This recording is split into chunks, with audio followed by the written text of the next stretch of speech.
Boa tarde, Fabinho. Boa Tudo tarde. bem? Beleza. Legal, prazer vê-lo aqui novamente.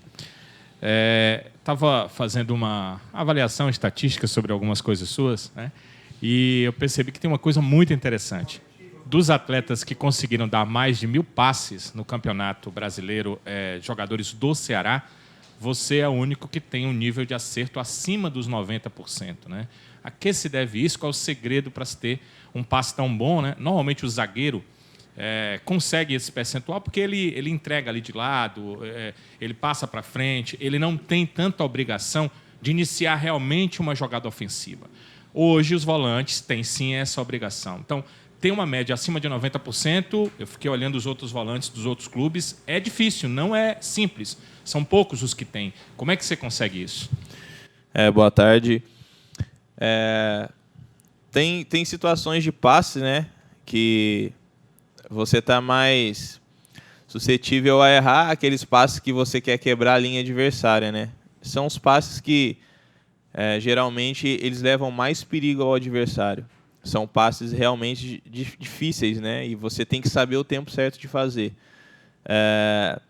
Eu atribuo muito isso ao trabalho no dia a dia, né? Eu venho trabalhando muito especificamente algumas situações que eu preciso melhorar e que eu precisava melhorar, entre elas o passe.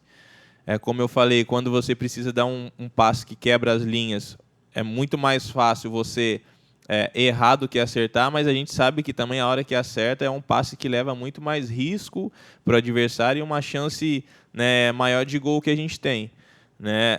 Ultimamente, são passes que dentro de uma partida não tem como você dar toda hora, você tem que saber o momento certo, né? Todos os treinadores que passaram aqui esse ano, eles provocavam isso em mim, né? O Adilson também tem pedido muito isso ultimamente, para que nós volantes, né, os meias, no devido tempo, no tempo certo, a gente quebre essas linhas adversárias, que a gente está mais perto de fazer os gols, né? Mas eu acho que isso é um mérito dos companheiros também, que vêm ajudando, vêm às vezes dando dica, né? Então acho que quando você consegue trabalhar especificamente algumas funções, elas sobressaem automaticamente, né? Eu fico feliz de estar podendo, né, ter acerto nos passes. Às vezes eu recebo também algumas mensagens no pós-jogo, né, dos meus passes. Graças a Deus eu tenho acertado muito mais do que errado, mas é óbvio que, né, a gente também erra bastante, mas são erros que estão dentro dos padrões da partida, né? São erros que, acertando, a grande chance de gol ela é mais real. Ô, Fabinho, chega o final da competição e aí, claro, todo mundo está meio que desgastado. Aliás, está muito desgastado fisicamente, né? Já chegando praticamente ali o momento das férias. Eu conversando com uma pessoa ligada à fisiologia, fisioterapia, disse, olha, vai chegar um ponto que a gente tem que começar a segurar aqueles que têm uma sequência maior de jogo.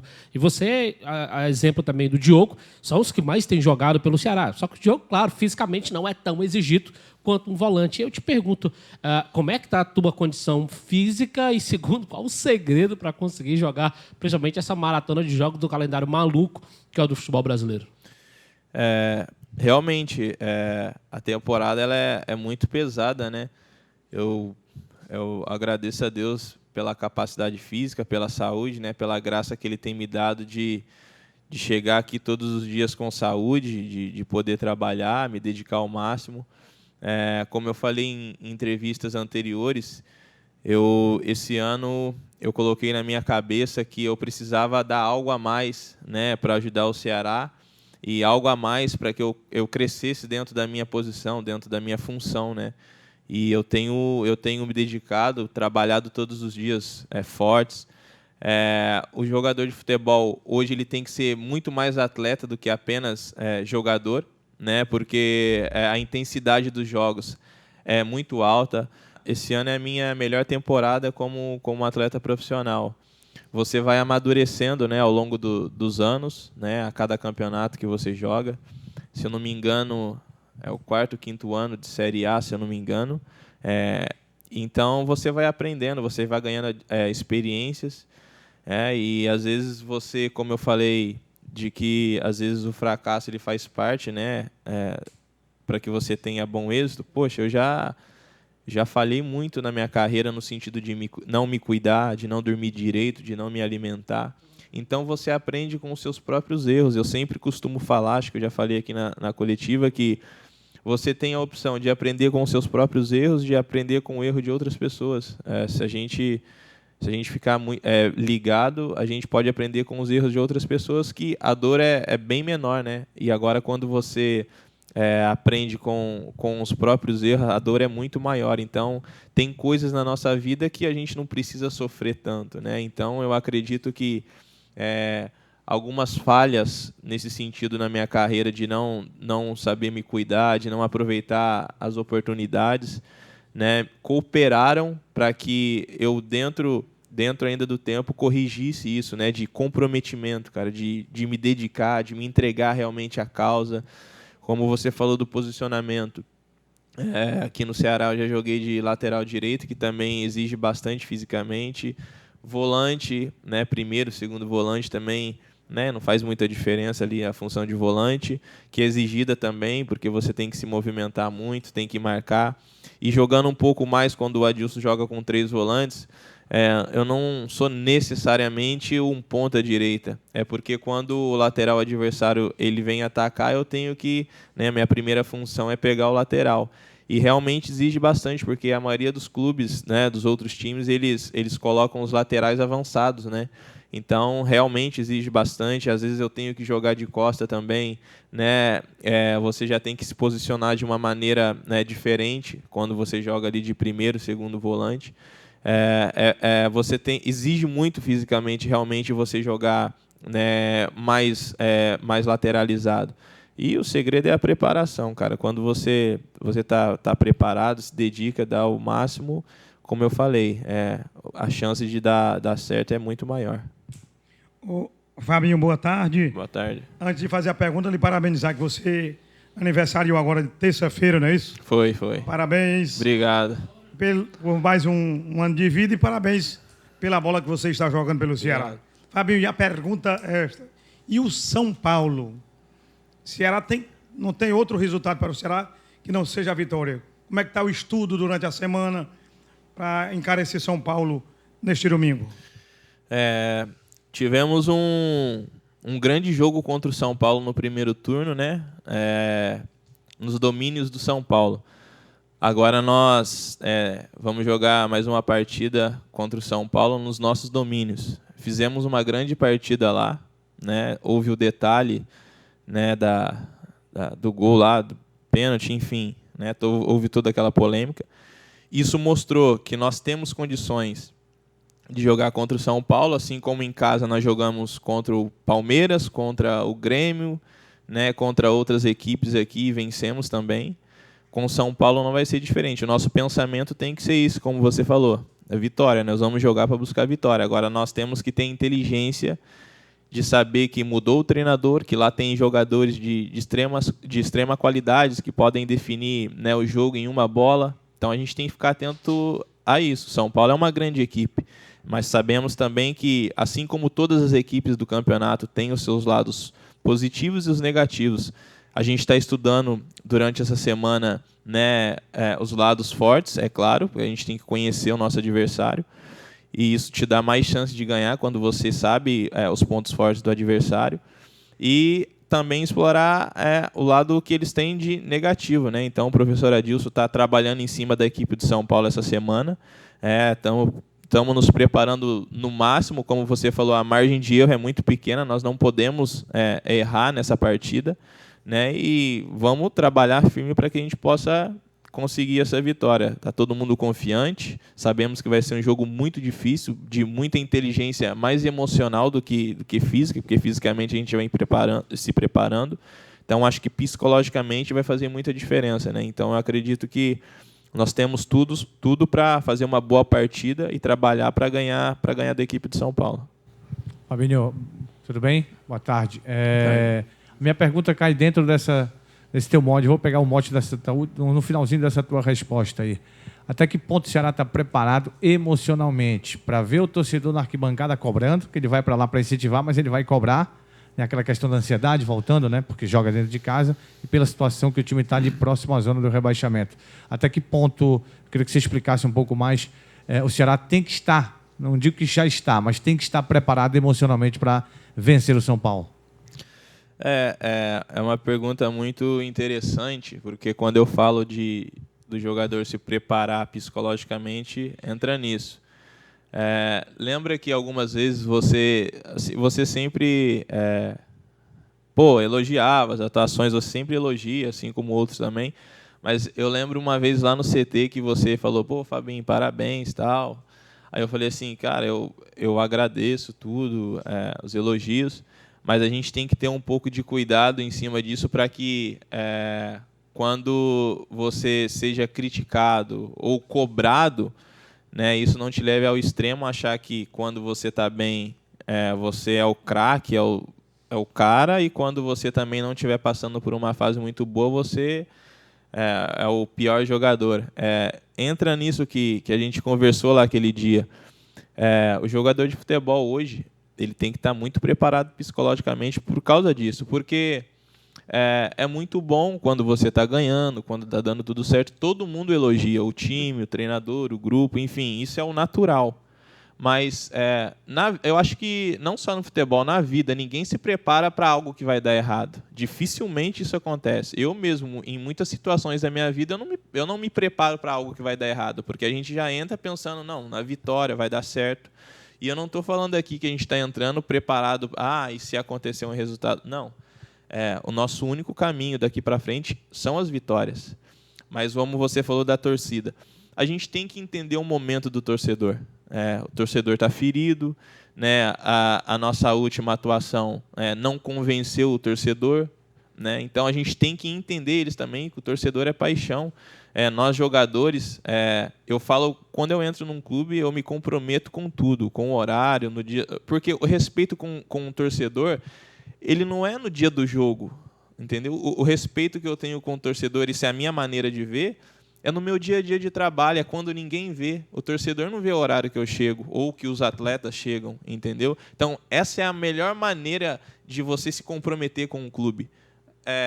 O que acontece ali no domingo é reflexo de algumas coisas que cooperam, né, para a semana, no dia a dia. Então, assim, a gente tem que se ligar nos detalhes do dia a dia, já sabendo que o torcedor, ele, pelo momento que a gente vive, ele pode nos aplaudir, como também pode nos vaiar, nos cobrar. A gente tem que ter a coragem de enfrentar esse desafio, porque é um desafio. Porque imagina, um jogo difícil contra o São Paulo. Qual é o jogador, falo do Ceará, ou até mesmo do São Paulo, dentro dos objetivos que eles têm, qual é o jogador que vai querer falhar? Quem vai ser o bode expiatório? Entendeu? Então, assim, entra numa linha que nós temos que ter a coragem. É por isso que eu me preparo. Eu me preparo, assim, nesse tipo de desafio, porque é um grande desafio emocional. Eu me preparo no que eu ouço durante a semana, as pessoas com quem eu ando, se são positivas ou negativas, entendeu? Então, isso tudo coopera para que no domingo a gente enfrente esse lado emocional nosso, porque a gente tem que dar o nosso máximo, a gente tem que dar tudo nosso ali no domingo, entendeu? E ainda assim, às vezes eu posso errar um passe, 2 passes, a torcida já começa a falar, e eu tenho que entendê-los pelo momento e não me abater por isso. É fácil? Não é fácil, é difícil pra caramba, mas é como eu falei, ter coragem. A gente vai ser um jogo onde nós vamos ter que jogar com inteligência e também ter coragem, porque nós sabemos que um resultado positivo, e dependendo das outras rodadas, vai nos colocar num patamar dentro do nosso objetivo muito grande. Ô Fabinho, boa tarde. O Ceará, ele não tem tido, com todo respeito aos times que estão já rebaixados e na zona de rebaixamento, os times que estão abaixo do Ceará, o Ceará não tem tido uma boa performance. Ele não jogou bem contra o Avaí, venceu, mas não jogou bem. Ele perdeu para a equipe da Chapecoense, quando não era para ter perdido. Perdeu para o CSA lá, mas contra as equipes consideradas grandes, o Ceará tem tido boa performance, Fabinho. Isso, de certa forma, é um alento, é uma confiança a mais, já que o Ceará tem tido essa performance diante dos times considerados grandes? Como você citou sobre os jogos do Ceará contra times menores e maiores, como o nosso próximo adversário é o São Paulo, um clube, né, que todo mundo conhece pelos títulos, enfim, pela história do São Paulo, que engrandece o São Paulo. O pior inimigo, né, do ser humano é o seu último sucesso, né? Então, como o retrospecto foi em cima das equipes maiores, ainda mais jogando dentro de casa, que a gente conseguiu ter uma boa performance e conseguiu vencer a partida, então, talvez, se a gente se apegar somente a isso, a gente tem uma grande chance de falhar e perder o jogo no domingo. Nós temos que entrar ligado em todas as partidas, independente de seja São Paulo ou o Avaí, que já foi rebaixado, se eu não me engano, a gente tem que entrar ligado com todos os jogos. Ninguém tropeça em pedra grande, todo mundo tropeça em pedra menor. Porque, entramos contra a Chapecoense lá, nós no primeiro tempo tivemos um domínio maior no jogo, talvez inconscientemente a gente achou que a gente ia ganhar na hora que a gente quisesse. Esquecendo que o Grêmio fez o gol no final do segundo tempo, se eu não me engano. Eles saíram ganhando da equipe do Goiás, que tem feito um grande campeonato, tem batido aí grandes clubes. E isso a Chapecoense fez lá. O Goiás empatou, acho que nos últimos minutos, a partida 2-2. Então, assim, a gente tem que se ligar com todos os clubes. Talvez a gente tenha vacilado nisso aí, realmente, com clubes menores, talvez não ter aquela concentração que a gente tem contra um São Paulo, contra um Corinthians. Enfim, os nossos próximos adversários são times que realmente brigam na parte de cima da tabela, tem um campeonato diferente. Então, a gente não pode ficar se apegando ao nosso último sucesso, né, contra um clube grande, porque se a gente achar que vai ser tão fácil assim, não vai ser um jogo difícil pra caramba. Os caras têm muita qualidade, jogadores que podem definir numa bola. Então, a gente tem que, sim, ter esperança, porque a gente teve bom êxito contra esses times, mas a gente não pode se acomodar em cima disso, porque não foi fácil e nem vai ser fácil. Boa tarde, Fabinho. Boa tarde. Eu sei que para o torcedor, para algumas pessoas, aquele sinalzinho de alerta foi ligado, né? Mas o Ceará só depende ainda das próprias forças para conseguir o objetivo lá no dia 8 de dezembro. E um dado, acho que muito relevante nessa campanha, é que nas 33 rodadas disputadas, o Ceará só ficou uma na zona de rebaixamento até agora. Você acha que esse dado, esse aproveitamento fora da zona de rebaixamento é um merecimento para o Ceará não cair? O Ceará não merece cair, Fabinho? Sem dúvidas nenhuma, pelo campeonato que a gente vem fazendo, eu acredito que não mereça cair. Claro que não. Eu vou citar essa entrevista aqui. Eu me recordo que nós fomos no primeiro turno jogar lá em Belo Horizonte. Eu estou falando dessa entrevista até porque o Edilson é meu amigo, eu conheço a família dele. Eu lembro que no momento, até pela história do Cruzeiro, o Cruzeiro sempre brigou lá em cima. Mas as projeções que o Edilson fez naquele momento foi o quê? Não, vamos enfrentar o Ceará. Acho que eles tinham vindo de uma derrota, não me lembro o campeonato que era. Né? O Ceará tem projeções diferentes da gente no campeonato, tal. Né? Eu não levei isso pelo lado pessoal, porque, né, nos últimos anos o Cruzeiro vem conquistando os títulos nacionais. Ele falou de uma forma natural. Eu acredito que ele não falou menosprezando ninguém aqui. São as projeções que todo jogador ele faz no início da temporada. Foi o que o Cruzeiro fez. Olha o campeonato que o Cruzeiro vem fazendo. O Campeonato Brasileiro é muito difícil, cara. Não tem como você cravar assim, esse time esse ano vai ser campeão, né? Com exceção do Flamengo, que tem feito uma temporada diferenciada, né? Que já está alguns pontos aí na frente. Mas, né, aqueles clubes que estavam lá no primeiro turno, até no final do primeiro turno, ou até aí nas rodadas passadas do segundo turno, estavam ali em sexto, sétimo. Você vê o Atlético, que já está na parte de baixo também, entendeu? O Bahia deu uma grande arrancada, mas também começou a dar uns tropeços. A Série A é muito difícil, cara. E o Ceará, ele tem feito, né, ao longo da temporada boas partidas. Eu me recordo aqui partidas que a gente não acreditou que a gente perdeu, cara, porque fizemos um grande jogo, né? E outras partidas também que a gente não fez uma boa partida, como um amigo citou contra o Avaí, a gente não fez uma boa partida e venceu. Então, assim, é um campeonato que você não tem como cravar, esse aqui vai ser campeão, ou vai acontecer isso mais no meio da temporada, no início da temporada, né? Então, eu acredito que nós não vamos, né, entrar nessa zona do rebaixamento. Agora, falar é uma coisa, fazer é outra. Então, eu tenho que expressar com os nossos trabalhos, né? A gente tem que trabalhar, a gente tem que dar resultado para isso, porque senão eu vou ficar falando aqui, aí semana que vem eu venho, vou ficar falando a mesma coisa. Então, assim, os nossos resultados, ele tem que falar mais alto que a nossa voz. Valeu? Valeu.